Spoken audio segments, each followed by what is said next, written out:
Well, this evening, Uber is once again doing damage control. The company's top security chief is out of a job after Uber hid a massive data breach. KPIX5's Maria Medina tells us that breach happened more than a year ago, but we are just learning about it now. Maria? And also late tonight, we are learning the New York Attorney General is launching an investigation into the cover-up. But we weren't the only ones in the dark. The new Uber CEO says he also learned recently. So actually, it's been a year since this has happened.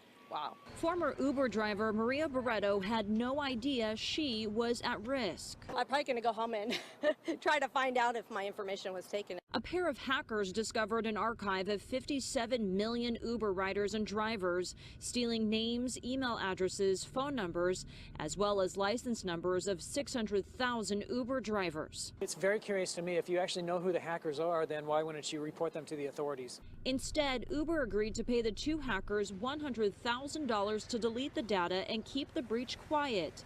This happened in October 2016. The public, including the victims or regulators, had no idea until this week. Why do you think Uber would want to cover this up? Well, they've had a long string of bad luck. The San Francisco-based company is trying to clean up its image after a camera caught former CEO Travis Kalanick lashing out at one of Uber's drivers.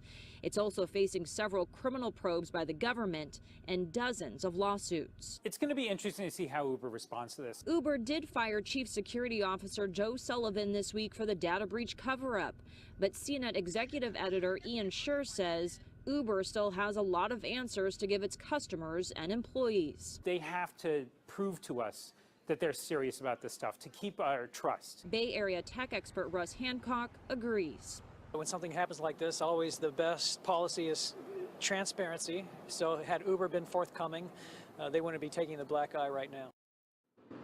And so the big question tonight is, did hackers really delete all that information? The tech experts we spoke to say we may never know.